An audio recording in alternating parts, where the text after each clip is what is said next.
Bab 41. Wahyu Linde. Sebulan telah berlalu, dan Berengar terbangun sekali lagi saat fajar menyingsing. Di sebelahnya berbaring Linde, yang tergeletak di bawah selimut, rambutnya yang pirang stroberi halus berkilau di bawah sinar matahari.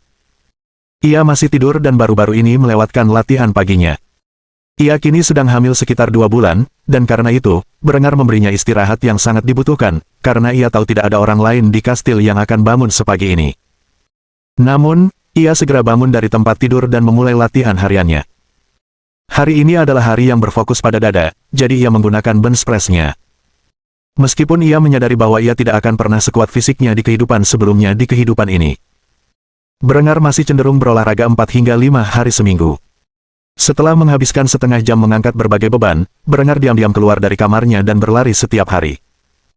Ia suka berlari setidaknya 10 mil sehari selama hari-hari dalam seminggu saat ia berolahraga. Karena itu, ia berlari mengelilingi desa dengan pakaian longgar di pagi hari ketika para petani mulai bekerja.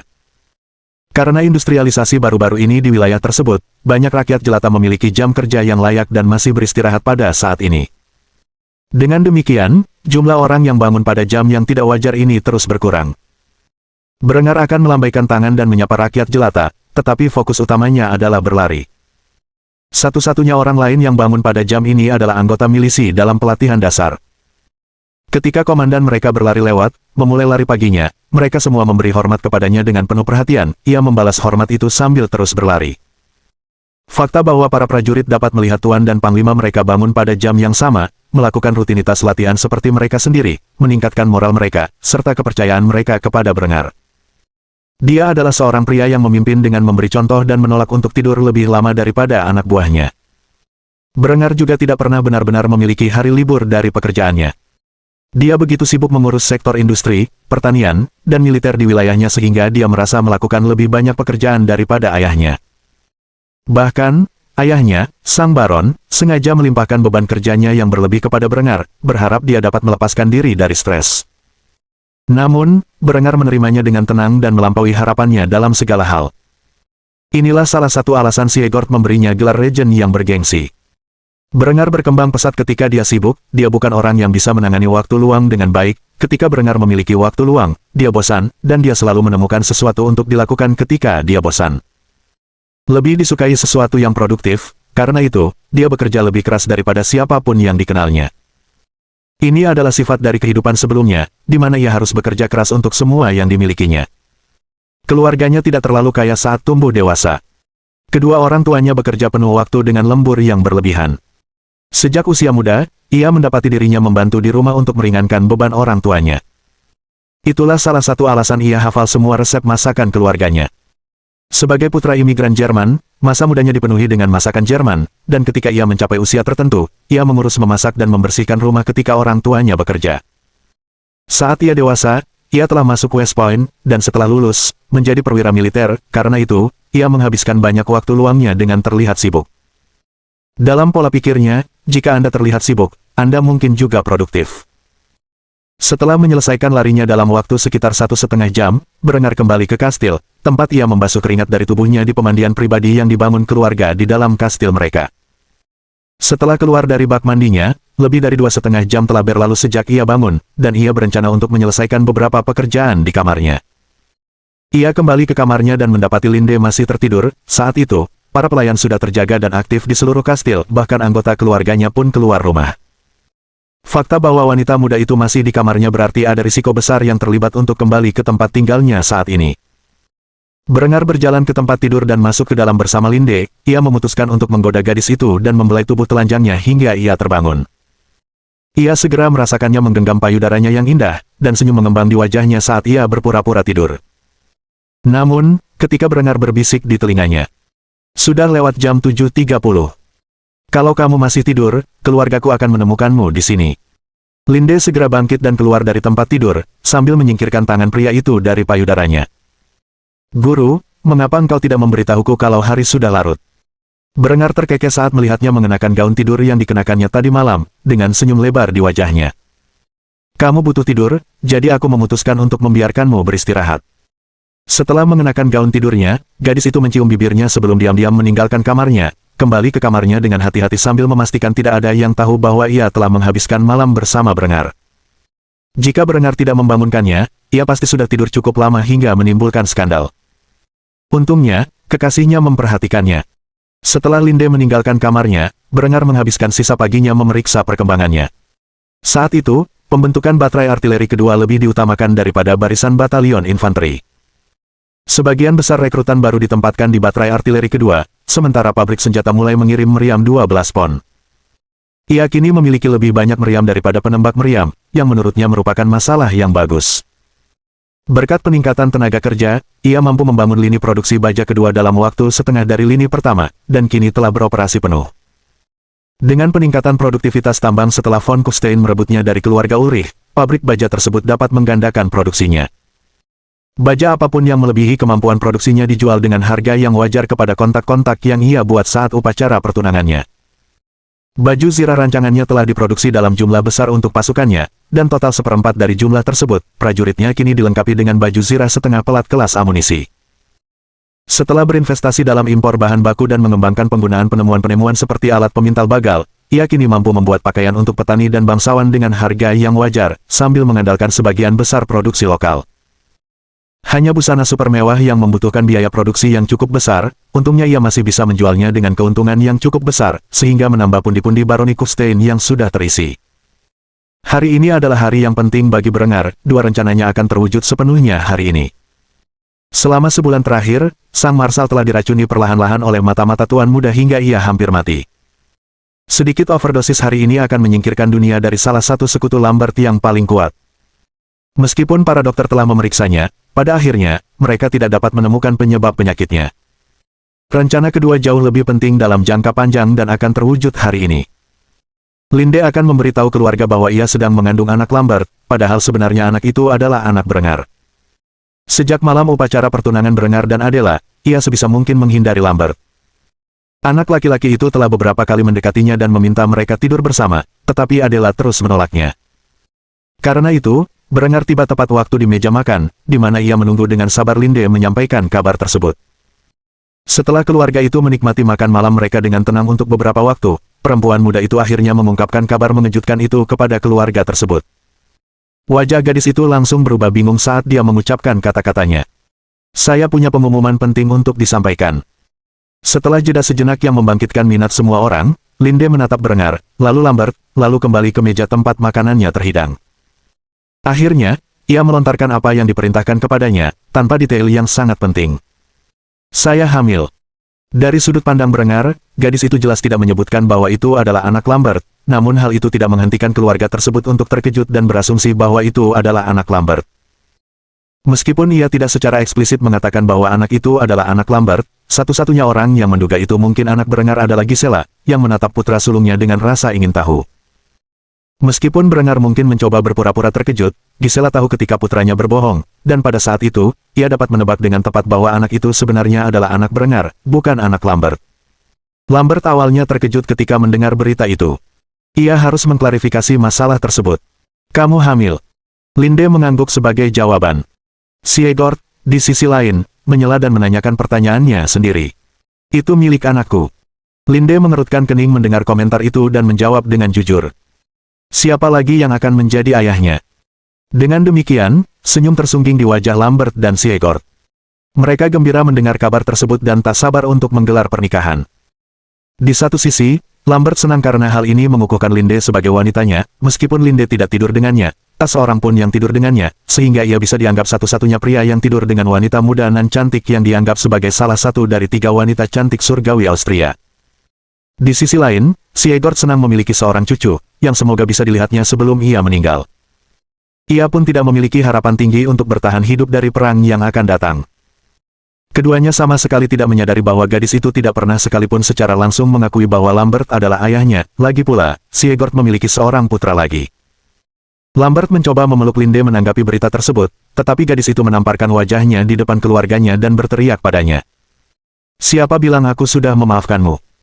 Dengan cepat, bocah lelaki itu kembali ke tempat duduknya dalam diam. Berengar berusaha menahan senyum nakalnya.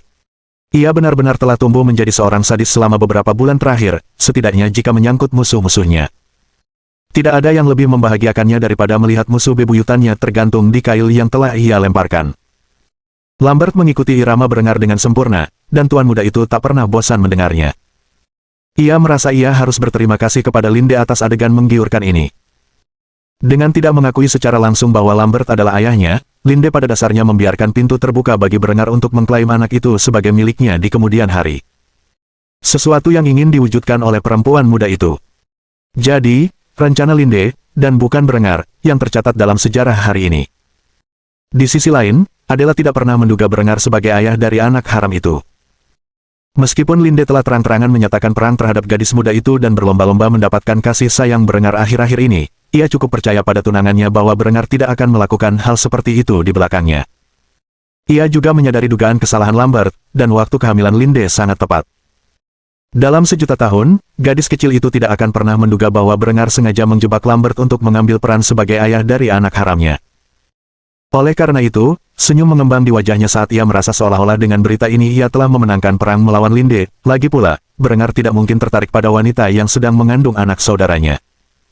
Percakapan di meja makan segera beralih ke rencana perubahan pernikahan agar dapat dilangsungkan sesegera mungkin. Ulang tahun ke-16 Lambert jatuh minggu ini, dan ia akhirnya akan mencapai usia yang tepat untuk menikah. Meskipun Linde bersikap seolah-olah ia setuju dengan persyaratan tersebut, ia tidak sabar menunggu hari di mana kekasihnya menyingkirkan tunangannya. Ia berdoa kepada Tuhan agar berengar dapat membunuh Lambert sebelum anaknya lahir.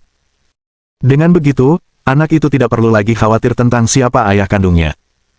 Satu-satunya orang di meja yang tidak puas dengan hasil ini adalah Gisela. Dengan kabar ini, sang barones menyadari bahwa ia tak akan pernah bisa lepas dari calon menantunya.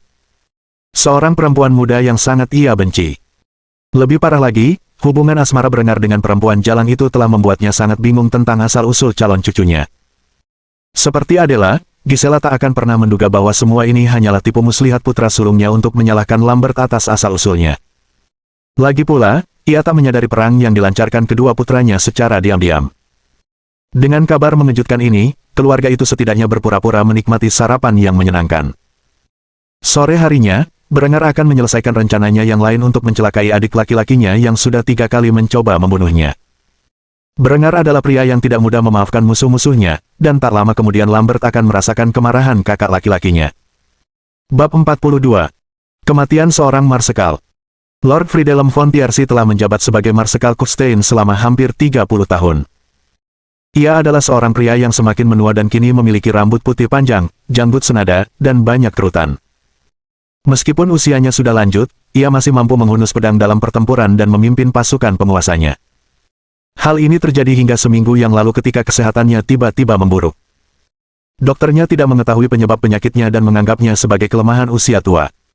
Namun, hari ini, di hari yang sama ketika Linde mengumumkan kehamilannya, ia terbaring di ranjang kematiannya di wilayah kekuasaan keluarganya, yang telah mereka kuasai di bawah kesetiaan keluarga von Kufstein selama berabad-abad. Anak-anaknya mengelilinginya dan menunggu napas terakhirnya. Sejujurnya, pria itu telah hidup cukup lama untuk mengetahui kapan seseorang diracun, dan ia sudah memiliki tersangka dalam benaknya. Namun, saat ia menyadari fakta ini, sudah terlambat karena ia terlalu lemah untuk mengomunikasikan kecurigaannya secara efektif. Saat ini, para pelayannya sedang mengurus kebutuhannya. Namun, ia kini yakin bahwa mereka diam-diam adalah agen berengar dan merekalah yang pertama kali memberikan racun kepadanya.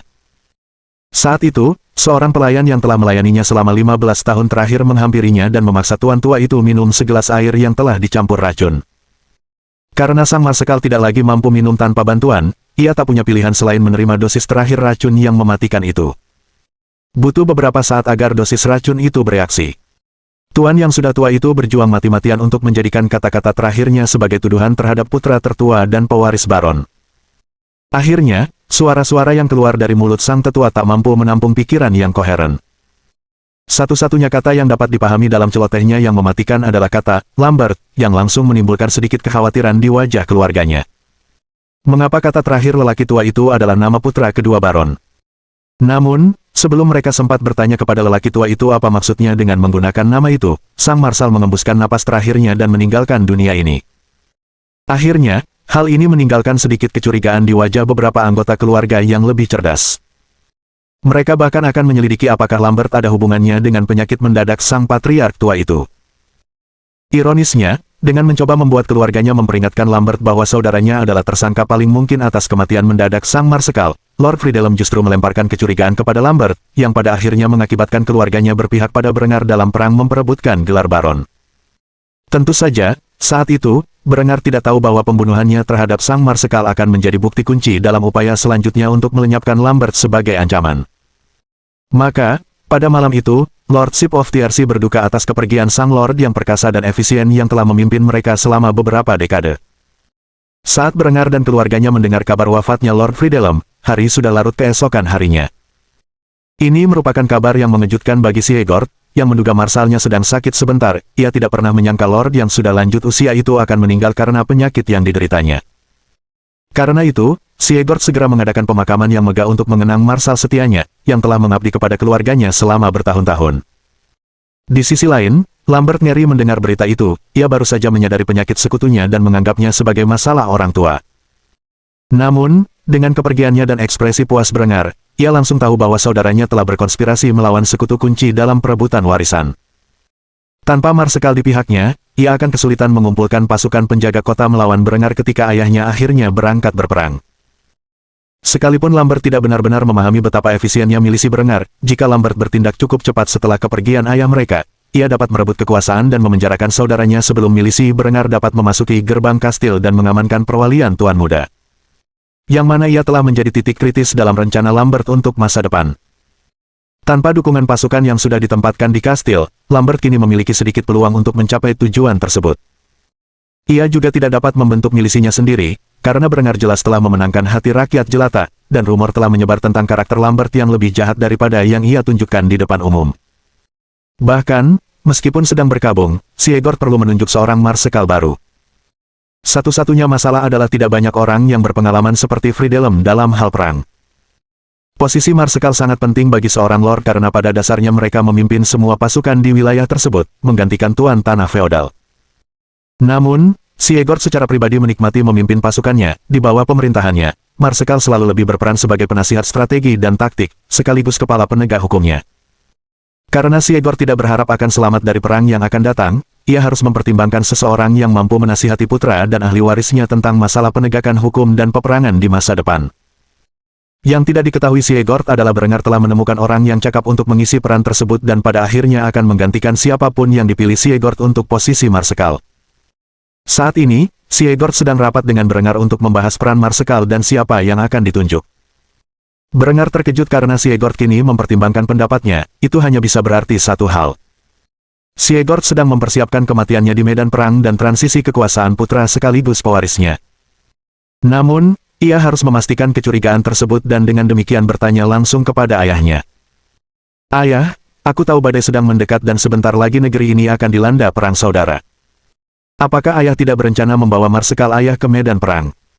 Siegord menatap dengan hikmat kepada putra dan ahli warisnya. Ia punya kecurigaan bahwa tindakan Berengar membentuk milisi adalah untuk bertindak sebagai pertahanan yang tepat bagi baroni saat ia pergi berperang, yang merupakan salah satu alasan mengapa ia selalu berkompromi ketika menyangkut biaya persenjataan milisi. Aku tidak akan berbohong padamu, nak, apa yang kau katakan itu benar. Sebentar lagi, aku akan dipanggil berperang oleh Pangeran Tirol. Aku tidak berharap bisa kembali hidup-hidup dari konflik ini. Mungkin butuh bertahun-tahun, tetapi cepat atau lambat, aku akan gugur di medan perang saat menjalankan tugasku kepada tuan kita. Yang kuinginkan adalah menunjuk seseorang yang cakap untuk memimpin pertahanan dan penegakan hukum baroni. Seseorang yang bisa membimbingmu sebaik-baiknya tentang cara mempertahankan tanah kita, menggantikanku. Berengar berusaha menahan senyum ketika kecurigaannya terbukti. Ayahnya tahu ia tak lagi layak menjadi baron mengingat betapa efisiennya Berengar telah membuktikan dirinya sebagai penguasa. Kini setelah anak-anaknya cukup dewasa untuk bertahan hidup tanpanya, ia mencari jalan keluar. Ini berarti dalam beberapa tahun, Berengar akan menjadi baron dan dapat sepenuhnya melaksanakan rencananya untuk menaklukkan wilayah-wilayah berbahasa Jerman. Alih-alih menunggu ayahnya meninggal dengan tenang dalam tidurnya beberapa dekade lagi, Berengar memang kejam terhadap musuh-musuhnya, bahkan mungkin kejam, tetapi ia bukanlah seorang psikopat. Ayahnya tak pernah menunjukkan apapun selain kebaikan dan kesabaran selama ia tumbuh dewasa, dan Berengar tak ingin mencelakai ayahnya demi mencapai tujuannya. Paling-paling, ia akan mengerahkan pasukannya dan memaksa ayahnya turun tahta jika pemerintahannya berlangsung terlalu lama. Dengan tujuan ayahnya untuk menugaskan seorang komandan yang dapat membantu Berengar, ia tak punya pilihan selain menyuarakan kandidat yang sudah ada dalam benaknya. Ayah, aku tahu seseorang yang mungkin lebih cocok menjadi marsekal daripada mendiang Fridelem. Siegord mendongak dari daftar kandidatnya dan menatap mata Brengar. Ia sendiri tidak mengenal orang seperti itu di wilayahnya. Kau melakukannya. Brengar mengangguk sambil melanjutkan menyampaikan sarannya. Eckhart, dia seorang ksatria yang diurapi dan veteran dalam banyak pertempuran. Dia punya pemikiran yang tajam tentang strategi dan taktik, dan aku yakin dia bisa cepat beradaptasi dengan peran penegak hukum. Dia komandan kedua milisiku dan berperan penting dalam kekalahan pasukan Ulrich di Mining Town. Senyum lebar tersungging di wajah Siegord, ternyata putranya telah menemukan seorang marsekal yang cakap dan setia kepadanya. Ini kabar baik bagi masa depan kerajaan. Saat memikirkannya, ia mulai lebih sering tersenyum. Ini pada dasarnya berarti milisi Brengar dapat diintegrasikan ke dalam garda kota dan bertindak sebagai pasukan militer, dengan tugas kepolisian di antara warga sipil. Di dunia Brengar sebelumnya, pasukan semacam itu akan disebut gendarmeri. Pasukan ini akan menjadi pasukan yang cukup efisien dalam mempertahankan wilayah keluarganya saat ia berperang. Karena itu, ia segera menerima saran Brengar. Baiklah, aku akan menunjuk Eckhart sebagai marsekal kerajaan setelah pemakaman Fridelem. Kita akan menggabungkan milisimu ke dalam pasukan penjaga kota, dan mereka akan bertindak sebagai pasukan pertahanan baroni dan penegak hukumnya. Brengar sangat gembira mendengar kabar ini. Dengan melenyapkan Fridelem, ia telah menjamin bahwa satu unit pasukannya akan ditempatkan di kastil dan setia kepadanya. Jika Lambert mencoba menimbulkan masalah di awal masa pemerintahannya, hal itu tidak akan berakhir baik bagi adiknya. Dengan satu pembunuhan, Brengar telah sangat melemahkan kemampuan Lambert dan sekutunya untuk menyakitinya. Perlahan tapi pasti, keadaan berbalik menguntungkannya. Tak lama lagi ia akan mampu mengakhiri perang intrik ini dan mengamankan kekuasaannya. Dengan penunjukan Eckhart sebagai marsekal, ia dapat membasmi pendukung Lambert di dalam barisan penjaga kota dan mengusir mereka dari pasukannya dengan tuduhan palsu. Dengan demikian, dipastikan bahwa satu-satunya pasukan bersenjata di Baroni Kufstein setelah kepergian Siegord hanya setia kepada Brengar. Ini juga berarti Brengar kini memiliki wewenang untuk meningkatkan pasukan kavaleri dan menambahkannya ke dalam barisannya, meskipun dalam jumlah kecil. Ia yakin akan memulai dengan unit demi lancer, sejenis kavaleri yang suatu hari nanti akan menggantikan para ksatria berbaju zirah tebal di era ini. Pembentukan pasukan semacam itu harus menunggu hingga setelah pengangkatan Eckhart sebagai marsekal, yang akan memakan waktu paling lama sebulan dan paling sedikit 2 minggu. Meskipun demikian, masa depan Brengar tampak cerah karena jalannya menuju kekuasaan perlahan mulai terbentuk. Setelah berbincang cukup lama dengan ayahnya tentang detail pertemuan tersebut, Brengar kembali ke kamarnya, di mana ia mulai menyusun rencana pembentukan kompi demi lancer, yang akan dilengkapi dengan baju besi pelat dan tombak kelas amunisi 3/4. Tak lama kemudian, ia mendengar ketukan di pintu, dan ketika membukanya, ia melihat Adela berdiri di hadapannya dengan gaun indah berwarna hitam, putih, dan emas, yang merupakan warna rumahnya. Ia tampak memesona dalam balutan gaun tersebut, di tangannya terdapat nampan berisi kue dan susu. Gadis muda itu sangat menyukai makanan manis. Bolehkah saya masuk? Brengar tak akan menolak calon istrinya masuk ke kamarnya, karena itu, ia memberi jalan bagi calon istrinya untuk mendekat, dan keduanya duduk bersebelahan sambil menikmati camilan. Meskipun Brengar menikmatinya, ia tidak menikmati hidangan penutup manis itu sebanyak Adela. Namun, ia tak bisa berhenti memikirkan coklat. Sayangnya, masih lama sebelum ia bisa mengirim pasukan ekspedisi ke Amerika untuk mengklaim kentang dan kakao.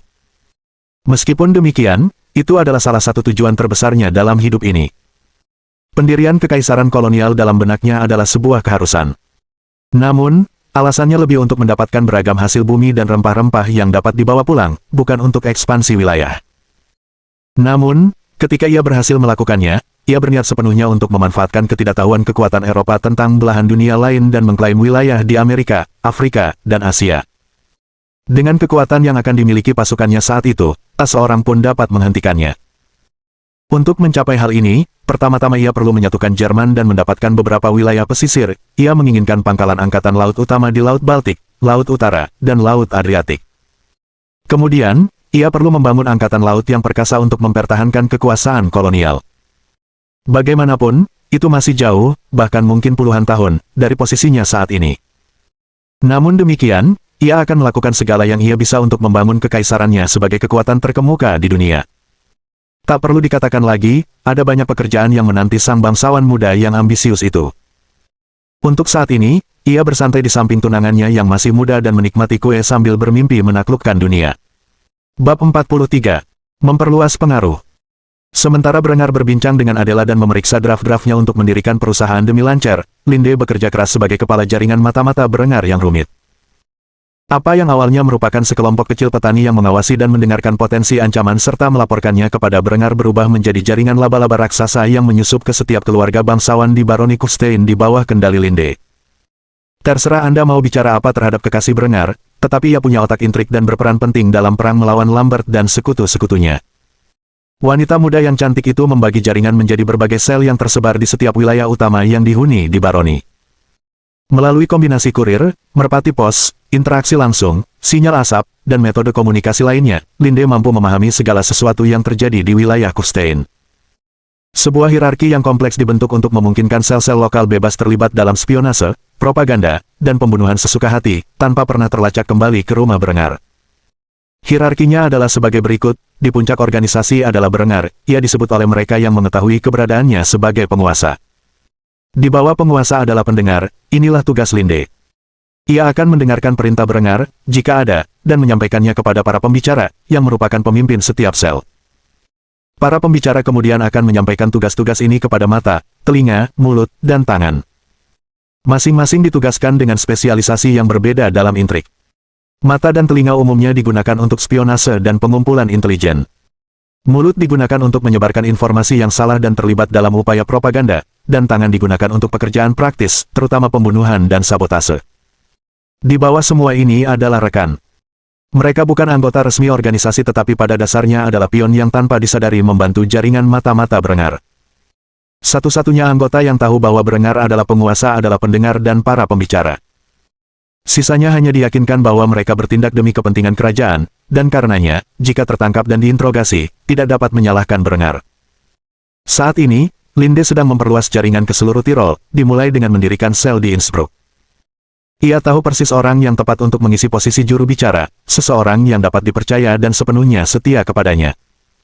Ketika ia menulis surat kepada pelayan pribadinya yang memberitahu tugas-tugas yang akan diembannya, wanita muda itu mengambil tindakan pencegahan ekstra dan menulis surat itu dengan kode yang hanya mereka berdua pahami. Pelayan Linde sebenarnya adalah adik tirinya, anak haram dalam keluarga, dan namanya Adelheid.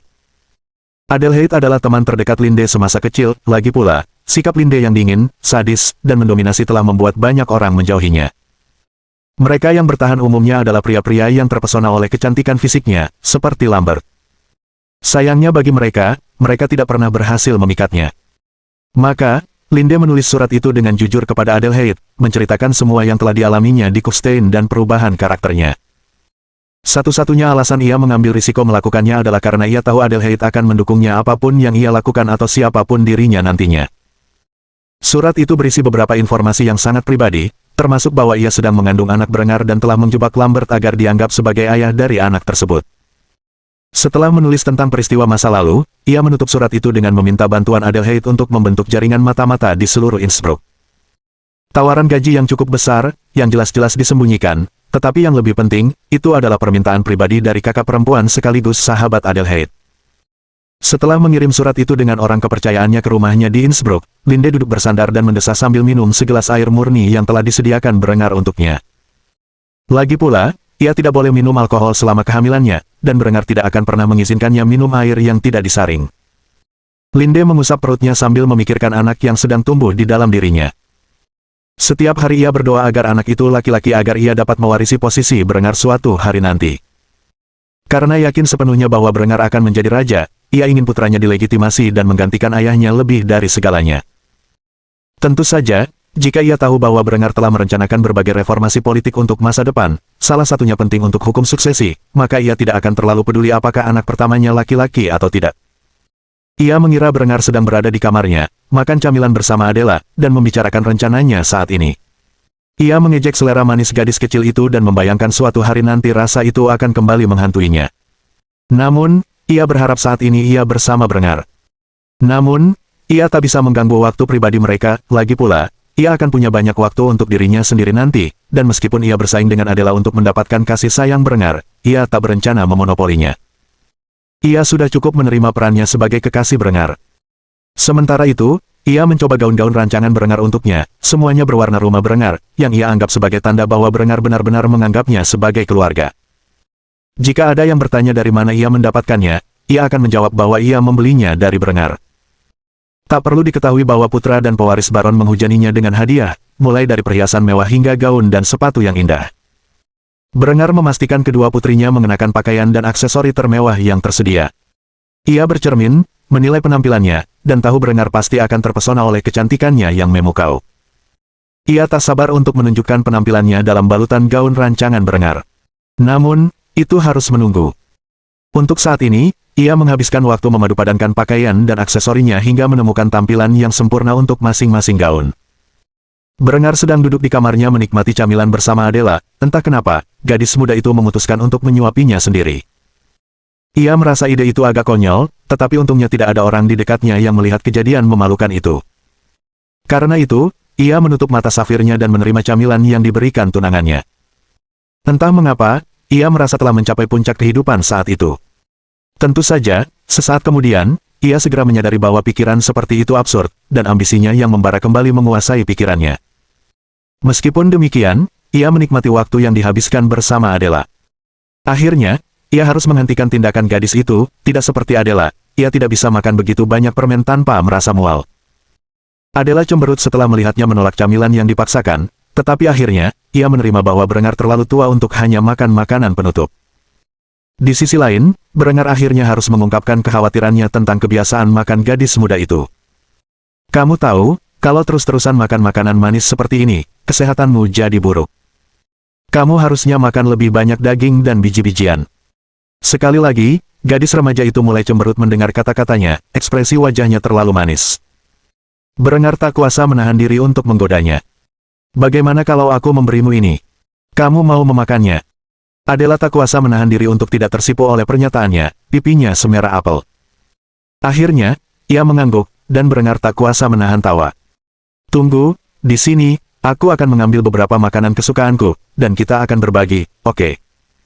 Bukannya Adela tidak menyukai segudang resep yang diperkenalkan Berengar kepada dunia. Ia lebih menyukai hidangan penutup, yang sebagai orang dewasa yang bertanggung jawab, Berengar tidak lagi bisa membiarkannya mengemilnya terus-menerus sepanjang hari. Karena itu, ia berjalan ke dapur, di mana ia mendapati para koki sedang bekerja keras. Ketika melihat tuan muda itu mendekat, mereka semua menyapanya. Tuanku, apa yang membawamu ke dapur? Berengar tersenyum kepada para juru masak saat dia melihat ekspresi antusias mereka. Dia datang ke sini dengan suatu tujuan dalam benaknya dan segera mengungkapkannya. Apakah kalian punya pok rouladen yang bisa saya makan? Seorang koki muda berjalan mendekat sambil membawa piring berisi hidangan legendaris itu dan membawanya kepadanya. Saya baru saja selesai memasak ini, akan menjadi suatu kehormatan bagi Anda untuk mencicipinya. Berengar tersenyum, mengambil sepotong kecil makanan lezat dari piring, lalu memasukkannya ke dalam mulut, senyum lebar mengembang di wajahnya. Bagus sekali, hasilnya luar biasa. Apa kamu keberatan kalau aku mengambil seluruh piringmu? Si juru masak menggelengkan kepalanya sambil tersenyum gembira. Tidak sama sekali, tuanku, semua ini milik Anda dan keluarga. Berengar segera menerima piring itu. Satu-satunya barang lain yang ia singgahi hanyalah sebotol bir untuk diminum. Setelah itu, ia berjalan menuju kamar pribadinya setelah meninggalkan pesan. Kalian semua melakukan pekerjaan yang sangat baik, teruskan kerja baik kalian. Setelah itu, ia menghilang ke lorong sementara para juru masak menatapnya dengan ekspresi gembira. Mereka baru saja dipuji oleh pria yang menciptakan semua resep ini. Jelas, mereka melakukan pekerjaan mereka dengan benar. Berengar kembali ke kamarnya dengan sepiring penuh roulade babi dan sebotol bir di tangannya. Ia lalu duduk di sebelah Adela sambil mengambil sepotong dengan jarinya dan menjejalkannya ke wajah gadis kecil itu. Katakanlah. Wajah Adela memerah karena malu, tetapi akhirnya, dia menutup matanya dan melakukan apa yang diperintahkan. Akhirnya, makanan itu pun masuk ke dalam mulutnya, dan dia pun tak kuasa menahan diri untuk berseru kegirangan, rasanya jauh lebih nikmat jika disuapi oleh lelaki yang dicintainya. Akhirnya, dia melahap semuanya, dan sebelum dia menyadarinya, Berengar mengatakan sesuatu padanya, yang tidak dia sadari karena dia bergerak terlalu cepat. Ada sesuatu di wajahmu, gadis konyol. Setelah berkata demikian, Berengar mengulurkan jari telunjuknya dan menyeka sisa saus dari roti roulade di bibir merah mudanya yang cantik, lalu memasukkannya ke dalam mulutnya sendiri. Setelah menjilati jarinya beberapa saat, satu kata terucap dari bibirnya. Lezat. Setelah itu, ia mulai mengemil sepotong sendiri sementara Adela hampir pingsan karena malu. Berengar tak kuasa menahan tawa melihat ekspresi malu Adela. Ia memutuskan untuk menggodanya sedikit lagi. Kamu mau lebih? Meskipun canggung, Adela menganggukkan kepalanya sementara wajahnya hampir semerah tomat. Karena itu, Berengar mengulangi proses itu kepada gadis itu, dan setelah itu gadis itu mengajukan pertanyaan yang mengejutkannya. Apakah itu bir? Berengar tak kuasa menahan diri untuk mengangguk, ia cukup bangga dengan bir yang diproduksi desa dan praktis meminumnya sepanjang hari. Dengan toleransi alkoholnya, ia tidak membutuhkan air. Lagi pula, ia membutuhkan kalori karena ia masih berusaha menambah berat badan. Ia akhirnya menanyakan pertanyaan yang ada di benaknya. Mengapa kamu bertanya? Adela menggerakkan matanya ke kiri dan ke kanan sebelum mengutarakan pikirannya. Bagi dong. Berengar berada dalam dilema moral, meskipun minum alkohol pada masa itu merupakan hal yang umum bagi anak-anak, karena tidak ada batasan usia untuk minum alkohol. Berengar tak dapat menahan diri untuk tidak memikirkan suara-suara yang mengusik ingatannya tentang abad ke-21, yang mengatakan bahwa memberikan alkohol kepada anak di bawah umur adalah ilegal. Namun, pola pikirnya yang seperti orang abad pertengahan akhirnya memenangkan perdebatan, dan ia mengulurkan botol minuman keras kepada Adela. Setelah meneguk bir dalam-dalam, semakin banyak gadis itu minum, semakin merah wajahnya karena mabuk. Ia tidak terbiasa minum alkohol, sehingga cepat mabuk. Akhirnya, Berengar memotongnya, tetapi saat itu, kepala kecilnya mulai mengangguk saat ia menyandarkannya di bahu Berengar. Akhirnya, ia mendongak menatapnya dengan tatapan mabuk yang dipenuhi hasrat dan menempelkan bibirnya ke bibir Berengar, yang mengejutkan tuan muda itu. Meskipun itu adalah kecupan kekanak-kanakan lainnya di bibir, ekspresi di wajahnya membuat Berengar percaya bahwa ia telah membiarkannya minum terlalu banyak. Maka ia pun melepaskan diri dari genggamannya. Saat ia melakukannya, air mata mulai menggenang di mata gadis remaja itu saat ia mengajukan pertanyaan yang membuatnya khawatir. Apakah kamu tidak menyukaiku? Katanya dalam keadaan mabuk. Berengar duduk di sampingnya dan memeluk Adela erat sambil menenangkannya. Bukan begitu, kamu masih terlalu muda sekarang. Beberapa tahun lagi setelah kita menikah, aku janji kita bisa menghabiskan lebih banyak waktu bersama. Tapi untuk sekarang, kurasa kamu harus tidur. Karena itu, meskipun gadis itu protes dalam keadaan mabuk, Berengar menggendong Adela dengan gendongan putri dan menyeretnya ke kamar. Setelah membaringkannya di tempat tidur, gadis itu langsung pingsan, dan Berengar tak kuasa menahan diri untuk berpikir sambil menatap Adela, yang tergeletak di tempat tidurnya dalam keadaan mabuk. Gadis ini terlalu imut. Setelah berkata demikian, ia meninggalkan kamar Adela dan kembali ke kamarnya sendiri, di mana ia kembali mengerjakan rencananya untuk perlengkapan dan taktik demi lancar. Tak lama kemudian, ia mendengar ketukan di pintu, dan ia sudah bisa menebak siapa itu. Ketika akhirnya membuka pintu, ia melihat Linde mengenakan salah satu dari sekian banyak gaun pemberiannya. Ia dihiasi perhiasan mewah pemberiannya dan mengenakan sepasang sandal kulit hitam. Linde menatapnya dengan ekspresi agak bingung dan menanyakan pertanyaan yang telah ada di benaknya selama 1,5 jam terakhir. Bagaimana penampilanku? Berengar tak kuasa menahan senyum saat ia menariknya ke dalam pelukannya, menutup pintu, dan menciumnya dengan penuh gairah. Setelah lebih dari semenit bermesraan, Berengar melepaskan diri dan memberinya jawaban yang ia harapkan. Kamu adalah wanita tercantik yang pernah aku temui seumur hidupku. Jantungnya hampir copot dari dadanya karena pujian yang diberikan kekasihnya. Berengar jujur ketika mengatakan bahwa, selama 2 hidupnya, satu-satunya perempuan yang pernah ditemuinya yang mendekati kecantikan alaminya adalah Adela, dan Adela masih anak-anak. Mungkin suatu hari nanti Adela bisa menyaingi Linde, tetapi untuk saat ini, perempuan muda di hadapannya adalah satu-satunya perempuan yang ada dalam pikirannya. Setelah menghabiskan waktu yang tak terhitung lamanya untuk menelanjangi Linde, Berengar akhirnya berhasil membawanya ke tempat tidurnya. Keduanya pun menghabiskan malam bersama, menikmati pelukan hangat satu sama lain. Meskipun sedang hamil, Berengar berusaha sekuat tenaga untuk memberinya anak lagi malam itu. Setelah semalaman penuh dengan cinta yang penuh gairah, keduanya akhirnya tertidur lelap di pagi hari. Beberapa jam kemudian, mereka pun terbangun kembali dan memulai rutinitas harian mereka. Bab 44. Memeriksa sesuatu. Berengar saat ini sedang berlatih tanding dengan Eckhart menggunakan pedang kayu. Sudah cukup lama sejak Berengar pertama kali memegang pedang dan memasukkan latihannya ke dalam rutinitas latihan mingguannya. Kini, ia mulai menguasai ilmu pedang, setidaknya dari tingkat dasar. Meskipun Berengar masih lebih suka menggunakan bayonet, ia merasa tetap perlu menguasai dasar-dasar ilmu pedang. Kita tidak pernah tahu kapan kita akan dipaksa menggunakan pedang dalam pertempuran. Eckhart menebas Berengar dengan tebasan vertikal, sang penguasa muda dengan cepat menangkis serangan itu sebelum melancarkan serangan balik. Pada akhirnya, serangan ini berhasil dihindari oleh Eckhart, yang melepaskan rentetan serangan yang membuat Berengar kesulitan untuk mengimbanginya. Setelah beberapa saat pertarungan pedang yang sengit, Berengar tersungkur ke tanah, dan Eckhart mengarahkan pedangnya ke organ vital sang penguasa muda. Berengar pun tak berdaya dan menyerah pada lawannya. Sialan, aku menyerah sekali lagi. Eckhart terkekeh sambil melepas perlengkapan latihannya dan membantu Berengar bangkit dari tanah. Setelah keduanya menyimpan peralatan mereka menuju dapur, tempat Berengar menyiapkan 1 liter bir untuk masing-masing pria. Sebagai pria dengan selera tinggi dari kehidupan sebelumnya, Berengar sangat tidak puas dengan kualitas alkohol di dunia ini. Selain menyuling alkohol untuk praktik medis, ia baru-baru ini mulai menyuling minuman keras untuk konsumsi rutin.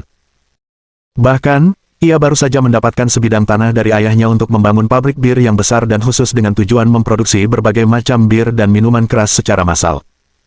Sayang sekali bir favoritnya, Doppelbock dan Oktoberfest, belum ada di dunia ini. Sayangnya, ia membutuhkan setidaknya 1 tahun untuk menyeduh Doppelbock pertama dan hampir setahun untuk Oktoberfest. Karena itu, untuk saat ini, ia rutin mengonsumsi bir ringan, yang merupakan hal umum di dunia ini. Sulit untuk menikmati makanan favoritnya sepenuhnya tanpa minuman beralkohol kesayangannya dan hidangan yang menggunakan coklat atau kentang yang hilang. Namun, untuk saat ini, hal itu masih bisa diterima, ia hanya khawatir harus menunggu bertahun-tahun sebelum bisa kembali menikmati beberapa hidangan favoritnya yang sayangnya tidak ada dalam makanannya. Setelah berbagi minuman, kedua pria itu berjalan menuju lapangan latihan. Di sana, mereka segera mengenakan pakaian tempur mereka dan mulai memimpin pasukan untuk latihan tempur secara langsung. Berengar biasanya membawa senapan flintlock, pistol, dan pedang samping. Jika ia kehilangan fungsi senjata utamanya karena alasan apapun, ia menginginkan senjata cadangan untuk berjaga-jaga jika ia berada dalam bahaya. Perlengkapan Berengar relatif unik, ia memiliki bandolier kulit hitam yang berisi 2 pistol flintlock dan sabuk pedang yang berisi pedang samping sederhana. Pedang itu bukanlah pedang elegan yang nantinya akan menjadi hadiah pernikahannya dari Ludwig dan para pekerjanya. Melainkan, pedang itu merupakan desain sederhana yang berfungsi sebagai senjata samping tambahan. Sabuknya juga berisi kantong peluru yang menyimpan selongsong kertas untuk senapan musketnya. Dengan mempertimbangkan pakaiannya yang mencolok, ia mudah terlihat mencolok di antara prajurit lain di pasukannya, yang merupakan hal baik sekaligus buruk. Hal itu memudahkan pasukannya untuk mengetahui di mana komandan mereka berada, tetapi juga membuatnya menjadi target yang lebih mudah terlihat oleh musuh-musuhnya. Meskipun demikian, Sang Lord Muda tetap mendampingi pasukannya dan melakukan latihan menembak bersama mereka.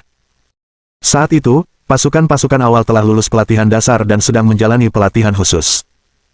Lapangan latihan dibangun dengan bangunan-bangunan darurat dan penghalang yang berfungsi sebagai simulasi desa saat mereka berada dalam pertempuran di kota. Para grenadier akan membersihkan gedung-gedung dengan melemparkan granat mereka ke dalam dan menunggu ledakan sebelum menyerbu masuk dengan senapan musket mereka yang terisi dan siap dengan bayonet terpasang.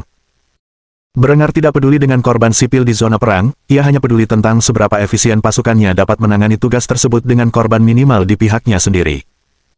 Karena itu, taktik yang ia gunakan akan dianggap berlebihan dan bahkan mungkin kejahatan perang di masa lalunya. Namun, hal-hal seperti itu tidak ada di era feodal ini, dan ia bebas untuk melakukan peperangan sesuai keinginannya. Taktik garis, taktik anti-kavaleri, taktik perang kota, taktik pengepungan, semua ini adalah hal-hal yang ingin ia biasakan dengan anak buahnya. Masa-masa damai yang dijalaninya segera berakhir, meskipun Berengar belum menerima kabar terbaru tentang status raja. Tak lama lagi wilayah-wilayah berbahasa Jerman akan terlibat dalam konflik berdarah untuk memperebutkan gelar. Bahkan, sangat mungkin perang akan menyebar ke wilayah lain di Kekaisaran Romawi Suci. Namun demikian, bagi pemuda ambisius seperti Berengar, perang ini adalah kesempatan untuk merebut kekuasaan. Ketika semua telah dikatakan dan dilakukan dan perang berakhir, kekuatan feodal di wilayah-wilayah Jerman akan melemah, dan ia akan memiliki kesempatan untuk bangkit bagai elang. Karena itu, sang bangsawan muda menyeringai kejam saat ia menyaksikan anak buahnya melaksanakan tugas yang ia tuntut dengan mudah. Era baru akan segera muncul, era baja dan peluru, era industri. Setelah seharian penuh pelatihan yang melelahkan, Berengar kembali ke desa dan mengunjungi Gunther, yang sedang mengawasi pelaksanaan pertaniannya. Ketika ia mengunjungi pertanian pria itu, ia melihat bahwa semua kemajuannya telah diterapkan dan pertanian Gunther, khususnya, sangat makmur.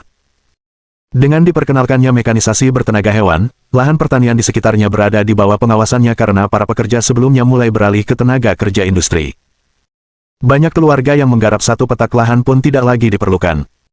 Meskipun peralatan ini belum diproduksi secara massal dan belum dipasang di semua pertanian di desa Kufstein, fakta bahwa Gunther dan keluarganya yang besar mampu mengelola pertanian sebesar itu merupakan pertanda baik untuk masa depan. Ketika Gunther menyadari kedatangan Berengar, dia segera berdiri tegap dan tersenyum saat berbicara kepada tuan muda itu. "Tuanku, panen tahun ini pasti melimpah. Ternak juga bertambah banyak sekarang karena bisa diternakkan sepanjang tahun. Berengar menepuk bahu pria itu sambil menyapanya. Sudah lama sejak ia memeriksa perkembangannya secara langsung. Senang bertemu denganmu, teman lama. Itu berita yang sangat bagus. Gunther tersenyum dan menerima sapaan Berengar. Jadi, apa yang bisa saya bantu, tuanku? Berengar tersenyum dan mulai berjalan mengelilingi pertanian, memeriksa kemajuannya secara langsung sementara Gunther mengikutinya dari belakang. Katakan padaku, bagaimana penerapan sistem 4 ladang, pupuk fosfat, dan irigasi di seluruh lahan pertanian Baroni?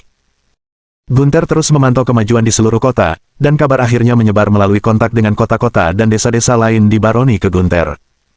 Setahu saya, inovasi Anda telah diterapkan sepenuhnya di kota Kufstein. Di wilayah lain, kami telah melihat sistem 4 ladang dan pupuk diterapkan.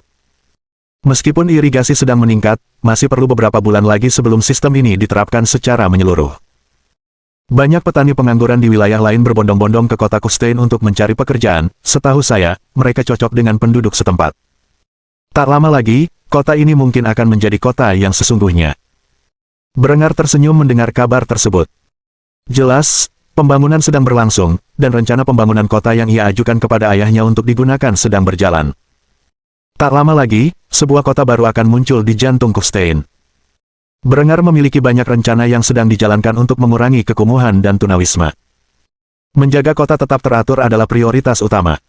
Itulah yang ingin ku dengar. Sekarang, Gunther, kapan kita akan melihat mesin-mesin baru ini diterapkan di pertanian di seluruh kota? Gunther tersenyum dan berbagi kabar baik dengan Berengar. Kira-kira 3 bulan lagi, tuanku, dan pertanian kota ini akan dimekanisasi seperti yang Anda katakan.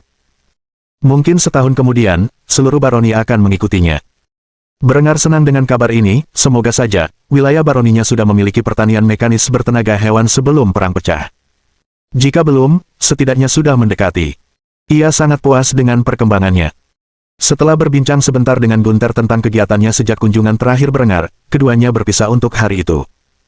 Berengar masih harus memeriksa Ludwig dan sektor industri. Setelah kembali ke sektor industri, pemandangannya benar-benar berbeda dari terakhir kali ia berada di sana. Kini ia memiliki 2 lini produksi baja, sebuah pabrik senjata, sebuah gudang senjata, sebuah pabrik peralatan pertanian, dan sebuah pabrik tekstil. Sektor industri itu ramai dengan ratusan bahkan ribuan pekerja yang bekerja keras menghasilkan produk-produk yang dibutuhkan untuk mengawali era baru. Mesin-mesin yang digunakan untuk memproduksi peralatan semuanya bertenaga air. Dimanapun diperlukan, jalur perakitan telah tersedia untuk memperlancar proses produksi. Dengan demikian, operasinya sungguh luar biasa. Berengar memperkirakan tidak ada kota di planet ini dengan sektor industri semaju itu. Bagian terbaiknya adalah sektor industri itu terus berkembang setiap harinya. Ketika Berengar mendekati bekas bengkel Ludwig, yang kini menjadi kantornya, ia melihat lelaki tua itu sedang bekerja keras mengamati serangkaian cetak biru pemberian Berengar. Kantor itu penuh sesak dengan desain, dan dokumen-dokumen berserakan. Berengar sangat memahami betapa repotnya mengurus dokumen, lagi pula, ia menghabiskan malam-malamnya dengan itu. Karena itu, ia bisa berempati dengan lelaki tua yang begitu keras bekerja hingga tak menyadari kedatangan Berengar. Baru setelah Berengar berdeham, lelaki tua itu menyadari tuan muda yang berdiri di hadapannya. "Tuanku, maaf aku tidak melihatmu di sana," Ludwig berkata sambil segera berdiri. Namun, Berengar segera memberi isyarat bahwa ia boleh duduk, dan karena itu, Ludwig baru setengah jalan dari tempat duduknya sebelum kembali duduk di kursi kulit lamanya. "Apa yang membawamu ke sini, tuanku?" Berengar terkekeh dan memeriksa dokumen yang sedang diperiksa Ludwig sebelum mengutarakan pikirannya. "Aku cuma mau lihat-lihat. Gimana kabarmu?" Ludwig menghela napas dalam-dalam dan melampiaskan kekesalannya kepada tuan muda yang ia tahu akan menerimanya dengan tenang. "Aku baik-baik saja, hanya sedikit kelelahan saja, meskipun aku yakin kamu juga sama. Tentu saja, aku tidak punya kekasih muda yang cantik untuk melampiaskan semua kekesalanku di penghujung setiap malam." Berengar tak kuasa menahan tawa mendengar komentar lelaki tua itu. Memang benar ia meluapkan semua emosi yang terpendam melalui petualangan malamnya bersama Linde, dan karenanya, selalu bangun dengan segar. Hal yang sama tidak berlaku untuk orang lain. "Jadi, bagaimana kabar pabrik saya?" Ludwig segera tersenyum dengan semburat kebanggaan di wajahnya, kerja kerasnya membuahkan hasil. "Apa pepatah yang kau gunakan sebelumnya?" "Semuanya berjalan seperti mesin yang diminyaki dengan baik." Berengar terkekeh mendengar ungkapan itu, jelas tidak pada tempatnya di dunia abad pertengahan ini. Namun, ia dikenal sering menggunakan idiom dari kehidupan masa lalunya, yang beberapa kali menyebabkan kebingungan. Senang mendengarnya, saya melihat banyak pria bekerja di sini. Apakah mereka dibayar dengan layak dan diberi waktu istirahat yang cukup? Ludwig mengangguk dengan senyum lebar di wajahnya saat menjawab pertanyaan Brengar. Tentu saja, dan mereka cukup bersyukur karenanya. Banyak pendatang baru berasal dari daerah lain di Baroni, dan mereka mengira akan diperbudak sampai mati di pabrik-pabrik ini, seperti kebanyakan penambang dulu sebelum Anda mulai memaksakan reformasi di wilayah ini. Meskipun bekerja keras, sebagian besar dari mereka cukup puas dengan gaji dan jam kerja mereka. Sayangnya, akan selalu ada beberapa bajingan yang mengeluh tentang hidup mereka, betapapun baiknya hidup mereka. Brengar mengangguk menanggapi kata-kata Ludwig, ia mengatakan yang sebenarnya, Anda tidak bisa menyenangkan semua orang di dunia ini, tetapi setidaknya mereka diberi upah, jam kerja, dan standar keselamatan yang layak, yang jauh lebih baik daripada yang bisa dikatakan tentang seluruh dunia saat ini. Pertumbuhan kekayaan keluarganya yang eksponensial dari semua bisnis yang telah ia jalankan selama beberapa bulan terakhir telah memungkinkannya untuk meningkatkan upah para pekerja dan menetapkan bonus kinerja. Dengan demikian, kelas menengah baru akhirnya terbentuk di wilayah Kufstein. Meskipun masih dalam tahap awal, Baroni Kufstein mulai bergeser dari era feodal bangsawan dan petani menuju dunia industri dengan struktur multikelas. Setelah minum-minum beberapa gelas seperti dulu bersama Ludwig dan berbincang tentang masa lalu, masa kini, dan masa depan, Brengar berpisah dengan temannya dan kembali ke kastil. Semuanya berjalan lancar, kini, yang ia butuhkan hanyalah laporan Linde dari jaringan mata-mata yang dikelolanya, dan ia akhirnya bisa mengakhiri malam itu. Kehidupan seorang pria ambisius tak pernah sepi. Brengar mandi sebelum kembali ke kamarnya, tak lama kemudian, Linde menghampirinya seperti biasa, tetapi sebelum ia sempat menerkam pelukan Brengar, Linde menghentikannya dan menanyakan pertanyaan yang ada di benaknya. Jadi, bagaimana kabarmu? Dia langsung tahu apa yang dimaksud Brengar dan cemberut sebelum duduk di sebelahnya. Dia menghela napas dalam-dalam dan memberinya laporan terbaru. Jaringanmu telah menyusup ke seluruh baroni dan para pengikut ayahmu. Jika ada sesuatu yang mirip dengan rencana jahat terhadapmu, aku akan mengetahuinya. Aku telah menghubungi saudara tiriku di Innsbruck dan memerintahkannya untuk mendirikan sel di daerahnya. Tak lama lagi, kita akan mengetahui semua yang terjadi di pusat kekuasaan Tirol. Sedangkan Ludolf, dia hampir menjadi pendeta, dan ketika dia mencapainya, dia diperintahkan untuk melakukan apa yang kau minta. Selain itu, mulutmu saat ini sedang menyebarkan propaganda di seluruh wilayah tentang eksploitasi dan penemuanmu. Mereka telah mengarang beberapa cerita menarik tentang bagaimana kau diberkati oleh keilahian Kristus dengan pengetahuan tentang masa depan dan akan mengantar era baru perdamaian dan stabilitas bagi rakyat Jerman. Aku tidak tahu siapa yang mengarang omong kosong itu, tetapi orang-orang menerimanya dengan lahap. Setelah melaporkan kegiatannya kepada Brengar, dia bersandar di dadanya dan berbisik di telinganya. Apakah aku sudah menjadi gadis yang baik? Brengar tersenyum dan membelai rambut pirang stroberi berkilau miliknya sebelum mendorongnya ke tempat tidur dan berbisik kembali padanya. Kamu gadis yang sangat baik, dan aku pikir kamu pantas mendapatkan hadiah. Setelah itu, ia menghabiskan sisa waktu terjaganya dalam pelukan hangat kekasihnya. Ia bertanya-tanya berapa lama kehidupan yang damai dan berlimpah ini bisa bertahan sebelum badai datang. Namun, untuk saat ini, itu bukan urusannya. Ia perlu menikmati masa ini selagi masih ada. Satu hal yang pasti, masa depannya akan dipenuhi pertumpahan darah, dan itu bukan sesuatu yang bisa ia hindari sekarang karena ia telah memulai jalan menuju kekuasaan. Bab 45. Ulang tahun Lambert pertama. Lambert terbangun pagi-pagi sekali di pagi yang indah di pertengahan Juli. Hari ini tanggal 17 Juli tahun 1417, dengan kata lain, ulang tahunnya yang ke-16. Hari ini ia akhirnya akan menjadi bagian dari kedewasaan di dunia feodal ini. Pernikahannya dengan Linde akan dilangsungkan 2 minggu lagi, dan ia tidak terlalu bersemangat menyambut hari itu. Saat ini, hubungannya dengan Linde terasa dingin. Linde tidak lagi menghukumnya atas kesalahannya dan hampir tidak tertarik padanya sebagai pribadi. Ia sering berjalan melewatinya seolah-olah ia tidak ada. Di sisi lain, ia semakin dekat dengan kakak laki-laki sekaligus rivalnya. Sejak ayahnya menitipkan gadis cantik itu untuk mengurus transaksinya dengan Brengar, ia selalu mencari kesempatan untuk menghabiskan waktu bersama saudara laki-lakinya, alih-alih dirinya sendiri. Lambert mungkin dianggap cukup bodoh dalam hal hubungan dengan lawan jenis, tetapi bahkan ia mulai curiga bahwa Linde berselingkuh dengan kakak laki-lakinya. Ia bahkan mulai meragukan asal-usul anak yang disebut-sebutnya itu. Ia tidak pernah sekalipun mengkonfrontasi tunangannya meskipun ia khawatir karena ia terlalu takut akan kebenaran. Semakin ia memikirkan hal-hal semacam itu, semakin ia yakin bahwa itu adalah kebenaran. Lagi pula, dalam upaya terakhirnya untuk membunuh Brengar, entah bagaimana informasi bocor ke milisi Berengar bahwa tuan muda itu dalam masalah, dan mereka berbaris di tengah malam menuju Wilsano untuk menyelamatkan nyawa bajingan itu. Hingga hari ini, ia masih belum menangkap bajingan yang bertanggung jawab atas pembocoran informasi tersebut. Namun demikian, ia tidak sanggup menuduh Linde atas tindakan tersebut secara terbuka, lagi pula, itu pada dasarnya merupakan pengkhianatan terhadap Pangeran Tyrol, yang adalah ayahnya. Lambert tidak dapat membayangkan Linde akan mengkhianati keluarganya demi saudaranya, dan dengan demikian kecurigaannya pun terkendali.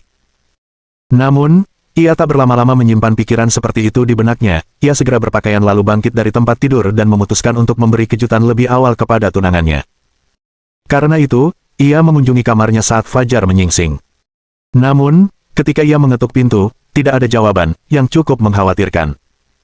Maka ia mengetuk semakin keras, tetapi sekeras dan sekeras apapun ia menggedor pintu wanita itu tidak menjawab. Lambert merasa sangat aneh, kemana wanita itu pergi pada jam segini.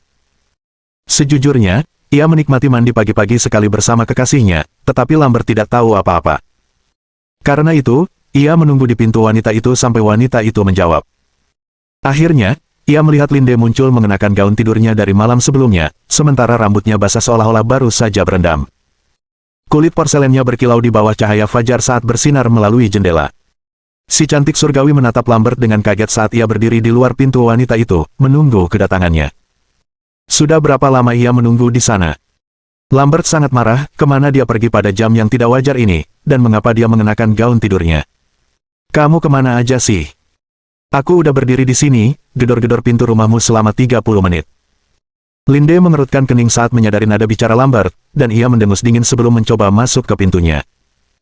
Namun, Lambert menarik tunangannya dan mendorongnya ke dinding, matanya dipenuhi amarah saat ia menekan kepala tunangannya erat-erat ke ambang pintu batu yang dingin. Aku bertanya padamu. Linde membalas tatapan tajam Berengar dengan tatapannya sendiri, namun setelah beberapa saat, tatapan membunuh itu memudar dan ia mulai tersenyum, yang membuat Lambert bingung. Hingga ia merasakan cengkeraman besi Berengar merobek bahunya, seolah-olah hendak merobek tulang selangka anak itu, Lambert menoleh dengan ekspresi ngeri saat melihat Berengar menatapnya dengan tatapan dingin. Ketika remaja laki-laki itu menatap mata kakak laki-lakinya, ia bisa merasakan tatapan dingin kematian yang balas menatapnya. Maka ia segera melepaskan cengkeramannya pada Linde karena takut. Berengar juga tampak lembab, namun, hal itu wajar saja pada jam segini karena Berengar dikenal sering bangun pagi dan berolahraga berat. Ia tampak mengenakan pakaian longgar yang biasa ia kenakan untuk acara seperti itu. Berengar masih mencengkeram bahu Lambert dan bahkan menancapkan kukunya lebih dalam ke baju Lambert. Membuat anak laki-laki itu kesakitan. Apa yang kau lakukan? Apa itu cara memperlakukan tunanganmu? Tatapan mata Berengar dingin dan tanpa ekspresi. Namun, suaranya menggelegar dan penuh amarah. Nada amarah yang kentara ini mengandung sedikit wibawa alami di baliknya dan mengingatkan Lambert pada seorang tiran yang menjatuhkan hukuman mati atas kejahatan yang tak termaafkan. Tatapan mata Berengar menunjukkan ketidakpeduliannya terhadap kehidupan Lambert yang tak berarti, tetapi suaranya membawa beban 1000 bintang. Saat itu, Lambert ingin berlutut dan memohon ampun, tetapi ia segera menguatkan tekadnya dan membalas Berengar, lagi pula, suatu hari nanti, ia akan menjadi baron, dan Berengar akan menjadi mayat. Dia tunanganku. Aku bisa melakukan apapun yang aku mau dengannya. Namun, saat ia mengucapkan kata-kata itu, Berengar memukul anak laki-laki itu dengan punggung tangannya. Pukulan itu begitu keras hingga Lambert merasa hampir kehilangan satu giginya. Tatapan dingin Berengar menembus jiwa Lambert, dan nada yang ia gunakan kini cukup untuk menyadarkan semua orang yang berada di koridor ini. Dia tunanganmu, dan kamu harus memperlakukannya dengan hormat. Sebelum Lambert sempat membalas dengan tepat, ia kembali dipukul oleh tangan Berengar. Lambert sangat marah diperlakukan seperti itu, tetapi ia tidak berani berkata apa-apa lagi saat itu. Berengar justru menatap Linde, raut wajahnya yang tirani melembut. Linde, kamu baik-baik saja. Lambert memperhatikan bahwa Berengar bersikap sangat informal terhadap tunangannya, yang semakin menyulut api amarah di hatinya. Namun, ia tetap berdiri di sana dan tidak melakukan apapun. Di sisi lain, Linde dipenuhi rasa gembira, ia belum pernah melihat Berengar semarah ini atas perlakuan seseorang sebelumnya. Ia ingin sekali melompat ke pelukannya saat itu, tetapi tahu ia tidak bisa melakukannya karena tidak pantas. Karena itu, ia hanya mengangguk dan membungkuk dengan anggun. Saya baik-baik saja, terima kasih atas bantuan Anda dalam masalah ini. Berengar mengangguk dan tersenyum pada Linde sebelum mengalihkan perhatiannya kembali ke Lambert, lalu menjambak rambut anak laki-laki itu dan membenamkan wajahnya ke lantai batu yang dingin. Ia memutuskan untuk memberi anak laki-laki itu peringatan keras, lagi pula, ia tidak akan menoleransi kekerasan apapun terhadap perempuan-perempuannya.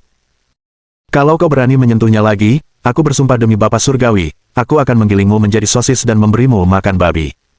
Apa aku sudah menjelaskannya? Lambert mencoba melepaskan diri dari cengkramannya, tetapi gagal. Berengar telah tumbuh cukup kuat sejak ia bereinkarnasi ke dunia ini. Menyadari perlawanan Lambert, ia membanting wajah anak laki-laki itu ke lantai batu sekali lagi dan berteriak padanya. Apakah aku menjelaskan diriku dengan jelas? Lambert menganggukkan kepalanya dan mendesis melalui giginya karena sangat marah. Saya mengerti. Keributan yang ditimbulkan oleh insiden ini telah membangunkan Henrietta. Setelah keluar dari kamar, ia menyaksikan kedua saudara lelakinya terlibat dalam perkelahian berdarah, sementara Linde berdiri di sudut sambil mencibir nasib Lambert. Jika sebelumnya gadis kecil itu tidak menyukai Linde, kini ia membencinya. Maka, ia pun mendekati tempat kejadian dan mencoba membujuk kedua saudara lelakinya untuk menyelesaikan perselisihan mereka secara damai. Kakak-kakak, ada apa? Berengar tidak menyadari kedatangan Henrietta sampai sekarang, dan setelah melihat ekspresi khawatir di wajah loli kecil itu, dia melepaskan Lambert, menyeretnya berdiri dan menepuk-nepuknya. Tidak apa-apa, hanya gulat persahabatan, benar kan, Lambert? Lambert segera menyadari tatapan mematikan yang ditujukan kepadanya oleh Berengar dan menyetujui alasan konyol yang dikemukakan Berengar saat itu juga. Meskipun Henrietta masih khawatir dengan situasi secara keseluruhan, ia menyadari bahwa mereka telah memutuskan untuk bersikap sopan di hadapannya. Maka, ia pun mendekati mereka lebih jauh, segera mengalihkan topik dari apapun yang menyebabkan perkelahian itu. Lambert, aku mau panekuk untuk sarapan. Bolehkah kita makan panekuk? Meskipun Lambert memang brengsek, ia masih punya hati nurani terhadap adik perempuannya, seperti halnya Berengar, dan karena itu ia memilih untuk mengakhiri perseteruan ini untuk sementara waktu. Karena itu, ia tersenyum dan menepuk kepala Henrietta sebelum menyetujui permintaannya. Tentu, Henrietta, apapun yang kau mau. Henrietta berlari ke pelukan Lambert dan memeluknya sambil menatap Linde dengan tatapan yang mengatakan, aku mengawasimu. Linde tidak terpengaruh oleh provokasi gadis kecil itu karena ia telah menyaksikannya berkali-kali sejak kedatangannya, terlepas dari upaya terbaiknya, ia terbukti tidak mampu membangun ikatan dengan salah satu wanita dari keluarga Berengar. Yang disayangkan, tetapi ia tidak akan kehilangan tidur karenanya. Sungguh selain Berengar, para wanita dari keluarga von Kufstein lah yang memiliki intuisi terbaik. Akhirnya, Adela juga meninggalkan kamarnya dan melihat apa yang terjadi, meskipun ia tidak tahu apa yang telah terjadi, ia secara naluriah merasa itu adalah sesuatu yang serius. Ia akan memastikan untuk bertanya kepada Berengar tentang hal itu nanti.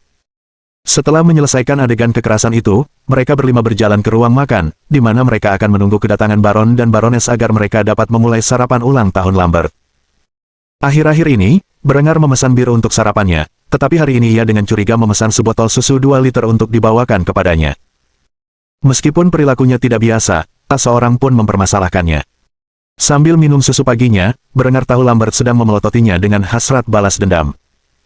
Namun, tak ada yang bisa dilakukan anak laki-laki itu saat ini.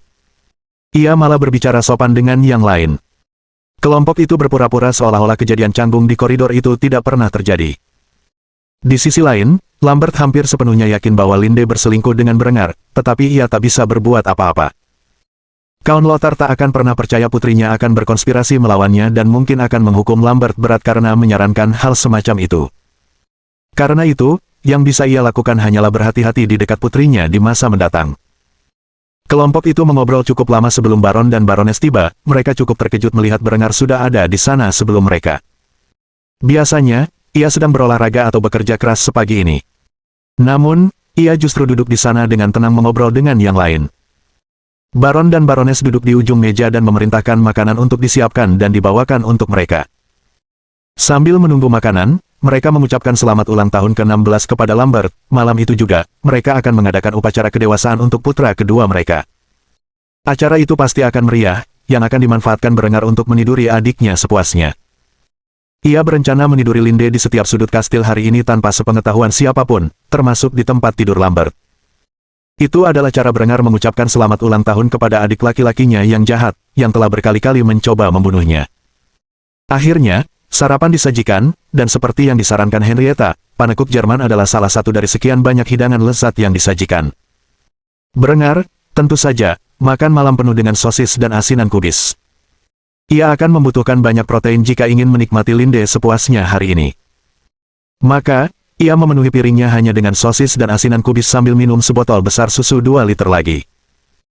Meskipun anggota keluarga lainnya bingung dengan tindakannya, Linde memiliki firasat buruk tentang apa yang akan ia rencanakan untuk beberapa jam ke depan dan, untuk pertama kalinya, sedikit gembira dengan ulang tahun Lambert.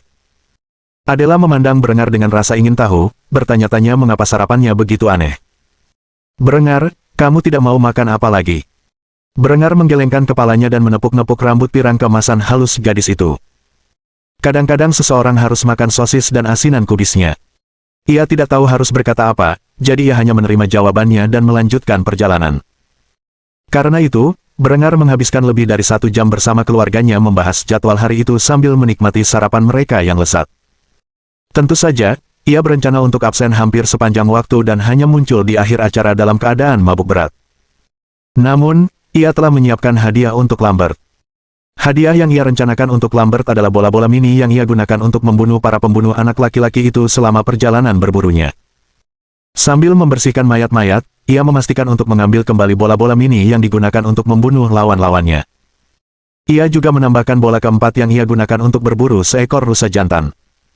Alasannya sederhana, ini adalah sebuah isyarat simbolis, 4 peluru bekas untuk 4 prajurit yang terbunuh dalam perjalanan berburu. Selama Lambert mengira peluru keempat berasal dari para pembunuhnya, hal itu akan mengintimidasi anak laki-laki itu. Pada dasarnya Berengar menggunakan kekerasan dan intimidasi untuk mengejar tujuan politiknya. Dengan kata lain, ini adalah tindakan teror simbolis terhadap musuh-musuhnya. Ini baru awal hari di mana Lambert memasuki masa dewasa. Ada banyak hal yang akan terjadi saat Berengar bermain-main dengan adiknya di hari yang seharusnya dipenuhi perayaan. Namun, Lambert justru merasa ngeri dan teror karena kakaknya akan menyiksanya dengan cara yang lebih mengerikan daripada yang sudah terjadi. Mohon dukungan dari om-om ante-ante sekalian, buat subscribe atau sharekan novel Mimin ke Facebook kalian, agar channel Mimin bisa terus berkembang. Dengan begitu, Mimin bisa lebih semangat untuk up novel seru lain ke depannya. Buat teman-teman yang sudah subscribe dan sharekan novel Mimin, Mimin ucapkan terima kasih sebanyak-banyaknya.